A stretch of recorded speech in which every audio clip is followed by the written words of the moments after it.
Now, earlier this morning, a group known as Advocates for Christ questioned the compulsory vaccination by government. Convener Adam Senan, who addressed a news conference today, says the government do not have the right to say that all Ghanaians must vaccinate at all cost. The growing concern about how the vaccines may be impacting the immune system of vaccinated persons should not be glossed over. On Saturday, the 11th of December, 2021, how many days ago is that? 11th December.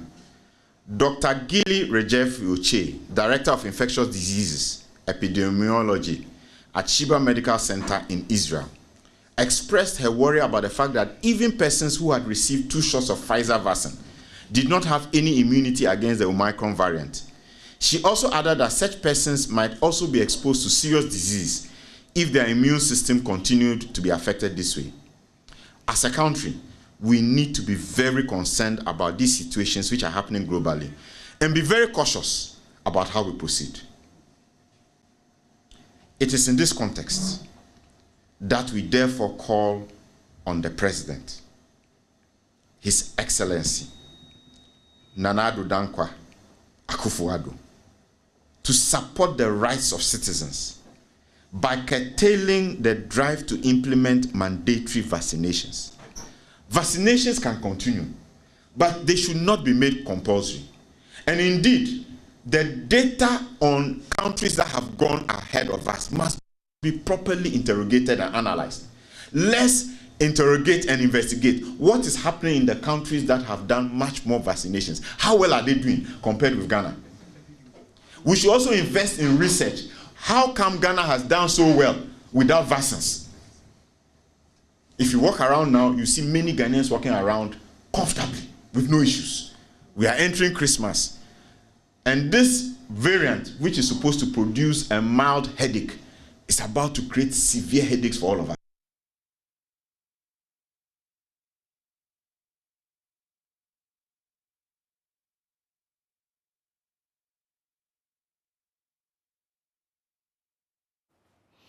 Convener for the group, Adam Senan, joins me in the studio right now for more on this one. Good to see you, Adam. And good to be here with you. Adam, so government has explained to you that it's become necessary that the whole country takes the vaccination exercise, and that is why they've made it compulsory. It's for the general good of the public. Why are you opposed to this? Which general good are we talking about? That people... What has happened? What has changed? Definitely that some people have died from COVID-19. There's no public threat. There's no public health crisis. There's COVID-19. Which of them? The Omicron from South Africa that's giving mild headaches. That's the basis why all of a sudden, after we have survived 18 to 24 months without vaccines, very little of it, we've been able to deal with all the things using erythromycin or ivermectin or hydroxychloroquine with vitamin C and D.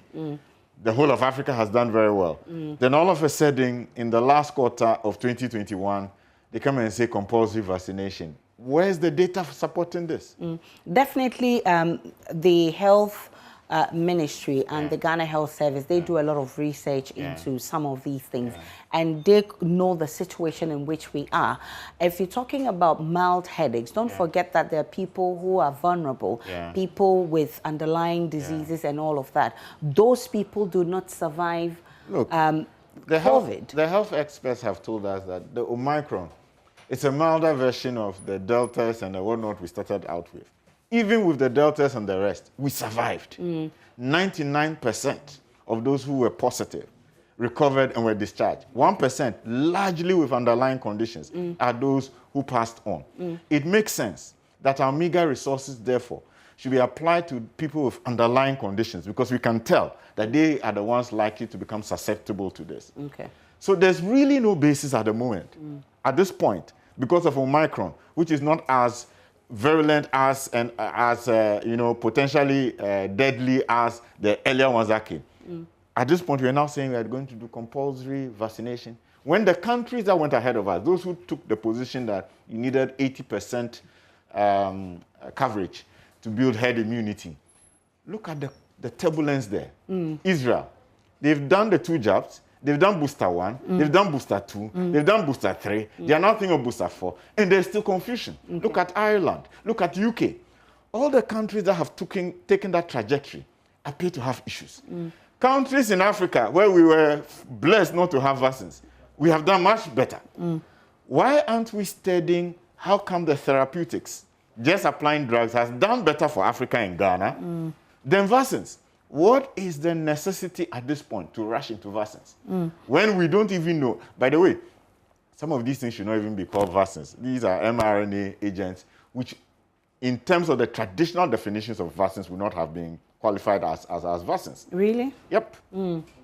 So really there is no justification, especially but when why the do you describe them as so? As what? As not qualified to be vaccines? Because, you know, the traditional vaccines, if we're sticking with the terminology we've used for years, until the last 2 years, were clearly a mild form of the specific type of disease intended to trigger antibodies in your system so that when you get the real disease, you could combat it. Some of these are not mild forms. These mRNA ones are no longer, they have nothing to do with mild forms of the precise disease. Okay. Just as a portion of the DNA strand that they think should be able to help you deal with it, triggers a certain reaction. Okay. Those are not proper vaccines in the first place. But I think the greatest danger there is we don't yet understand. We've not done the long-term studies to tell how these things impact on the human body. So there are lots of complications. There's been higher levels of adverse reactions related to COVID-19 vaccines than they have been with all the other vaccines since the start of the world, or whatever you want to call it. This period, 2 years, has seen more adverse reactions in terms of heart-related conditions, in terms of deaths from these vaccines. Really? We need to take that very seriously. Actually, no, go ahead. I mean, even this morning, as we were talking, there was one lady with me whose son arrived on one of the flights yesterday. I was compulsory given the jab. He couldn't get up this morning. The parents are running around. And she was there just describing what is going on, that he can't lift his arm, he's not well, and they're trying to think. But the virologists, the immunologists, and the scientists have explained to us that these are just signs or symptoms that you get just for a few days. All of us who took the jab experienced it for some few days and it's gone. Unless you prove otherwise, that there's been a research to show that the vaccination actually aids people in dying or doesn't really do anything to avert COVID-19, then what exactly is your concern? So here is the thing. I'm a scientist. Trained as a scientist. Worked as a research scientist before I transitioned into a science-related industry. So I know the science. Right here, we have references of research done across the globe showing that the adverse effects from these viruses are much more than any of the other vaccines before. It appears that we are treating it very casually and not understanding the implications. I know at least 3 people, one who lost her husband who had been fine, they just went for the jab, 2 days later, he was dead. I know one lady who lost her only son, and is in the UK, is not quite sure what to do with himself and herself, and wakes up, he died at 2 a.m., so she wakes up every night just crying. She's thinking of relocating. She doesn't know what her life is about. And it's just that we don't yet have the system in Ghana for those who are having adverse reactions to report. So we haven't captured it.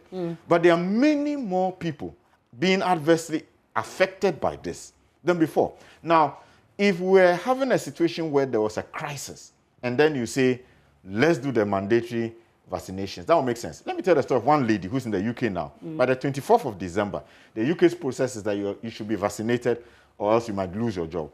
She has problems with blood clots. So in the last 48 hours, she's been talking with her siblings about, what do I do? Now, she doesn't feel comfortable because she knows that she already has, naturally, she's always had blood clots, and she's afraid that these vaccines it will kill her. Compound. So her sister here is advising her, just come home and rest. Now, as I listened to her sister yesterday, I was telling myself, or this morning, I was like, but if you come to Ghana, now they are saying compulsory vaccination. She's worried that these particular drugs will trigger blood clotting, and she may die. So it's a death sentence for her. So nobody is actually paying attention to how many people are getting affected by this. The question is, what is the value added at this point? And when you look at the terrain right now in terms of the health status of Ghanaians, you just step out. 80% of Ghanaians are walking around without a worry, without a crisis on their minds. All of a sudden, our government says that if you're a government worker, if you're a teacher, if you are engaged in anything related to the airport and its certainties, you must have a mandatory vaccination. There are people who, for very good reason, don't want these vaccinations.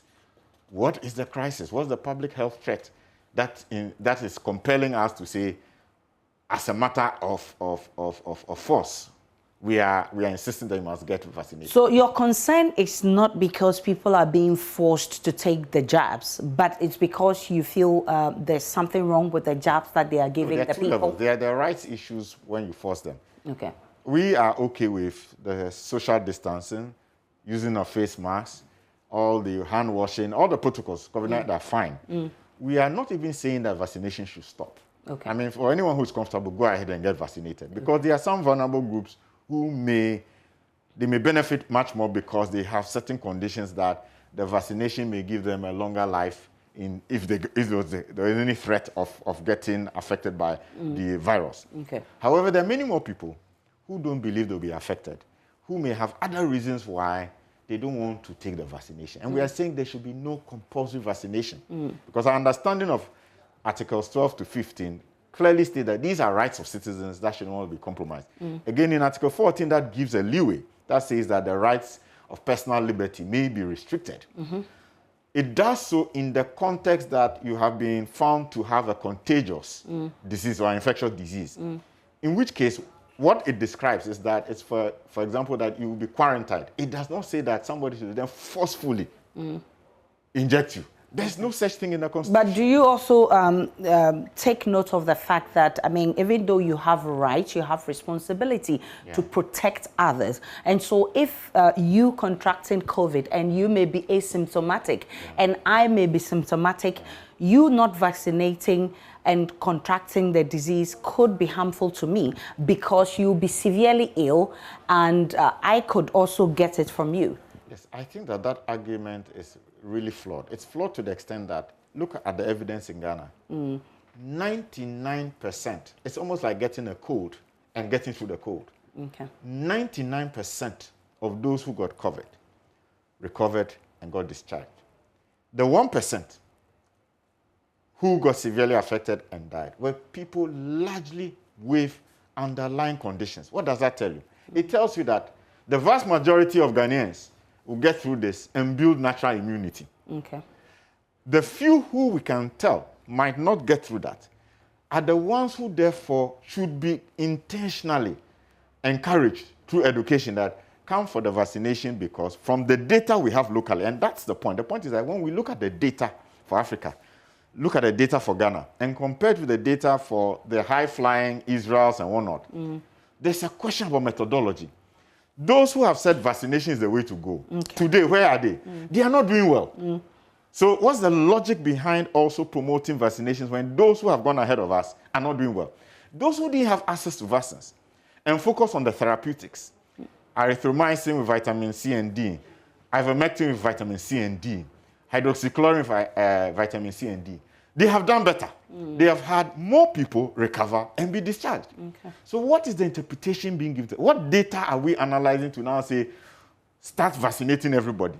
We say, okay, we don't want to fight with you. If maybe somebody is giving you 71 million euro, so you say pandemic resource, and that resources have come in, so you want to do something. Are you suspecting foul play in all of this? No, we are just saying that people are not interrogating the data. It's right there on the internet, and it's from credible sources. It's from the CDC, it's from the UK government, it's from the New York Times. The data is available. And it shows that the countries that have pursued vaccination, they are in turbulent times. Just check. Okay. The countries that have focused more on therapeutics appear to have done better. Why are we not doing local research to find how come Ghana did so well? How come we've had a 99%, 98.58, which is really 99% recovery and discharge rate, against the 1% that have actually died? And most of the 1%, they will tell you, had underlying conditions. If you understand that, what it means to me is that identify those with underlying conditions in Ghana and target them, because the rest of the population are going to pass through it. Now, the other advantage is this. Natural immunity has been found to be longer lasting and more capable of dealing with new variants than the vaccinated-induced immunity. Okay. So data is showing that most people who've been vaccinated, by the next variant, the effectiveness of that vaccinate has come down 20, 30, 40%. They are no longer able to cope. However, those with natural immunity, and there are more than 130 research papers globally, and we've put a link there, different professionals, professors and whatnot, coming to the conclusion that it is better for people to get the natural immunity, which allows them to have immunity against different variants, rather than the vaccine-induced immunity. That becomes selective. What it does, it tunes your body to now be selective for Delta variant, because that's a Delta vaccine. Then when the new vaccine comes, Omicron, the new mutant comes, your body is not able to deal with it. So we are finding rapidly declining immunity levels in people who have been vaccinated, rather than those who have had natural immunity. That's apart from the fact that with the mRNA, we are not quite sure what that DNA strand is introducing into your body. We have seen heart-related conditions for many people. Most of the adverse effects are heart-related. So if you're paying attention to, especially sports, lots of sports people have been dropping and dying in football matches and other sports and being carried on. And has there been a research to link it to the vaccination? Yes. Really? Yes, I would love yes. to it's see all there. that research. And if you have time, I'll be able to send you clips for you to see. So there's a lot of issues showing that the adverse reactions are much higher with this set of vaccines than they have been with other vaccines. Okay. And so we need to be more cautious. What we are saying is this, government, we are not saying stop vaccinations. What we are saying is that tread cautiously and don't make it compulsory, because for somebody it's an issue of life and death. They already have conditions that predispose them to being susceptible to things like this lady in the UK who knows that I naturally always get blood clots. Taking these vaccines that are already supposed to create certain negative conditions related to heart is likely to kill me. Okay. So her choice is then to say I'm resigning from my job. Okay. So we are saying that government you can go with one of your vaccines. People who are comfortable, let them go ahead. It means they've given consent. But don't force people, because that's not right. Is this something you've presented to government, your statement? Yes. You've presented to the minister? No. I mean, no, we've had a press conference, and yes, a copy will be sent to the minister. Yes. So definitely there hasn't been any response. No, not yet. Right. So be it as it may, it is started at the airport, and you are saying that government shouldn't make it compulsory. It should not be mandated. How do you intend to push for this? This seems like a tough one. It's not about us. We are just educating the citizens of the country. We expect those who understand to appreciate that we are going down a slippery slope. Just take a look at the countries that went before us and said we are pursuing herd immunity through 80% vaccination coverage. See what is happening there. But why now? Because government was giving indication this will happen, I mean, for some time now before it started. Why didn't you strike before this happened? I am not aware that government gave any indication that they're going to make vaccination compulsory. At least some few days it came out. They told the public that this is what was going to happen. So there was a notice. That's in the last 2 weeks. Yes. So, Yes. I mean, but you could have done something before this time, before it kickstarts. We never, because if you take the US, for example, all attempts to make a mandated vaccine by President Biden has been shut down. Been shut down at circuit court level. It's been shut down at the appeal court level. Okay. That you are overstretching the legal basis for this. So there are many jurisdictions where it is clear that they are clear in their mind that allow, in terms of the rights of citizens, that they make that choice, because that's a choice of personal liberty, whether to take or not to take. So we're not anticipating that the government of Ghana will take that position and say that we are going to force you to take a vaccine, especially when 99% have recovered.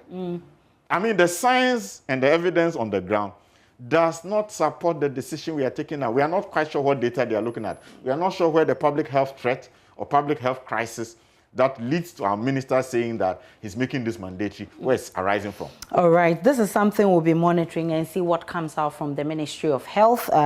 This will be, a copy will be sent to them, right? So we'll be getting response from government, and as and when we get it, we'll share with you, our viewers. Convener for Advocates for Christ Ghana, Adam Senano, I'm grateful for your time Thank you this for having me. afternoon.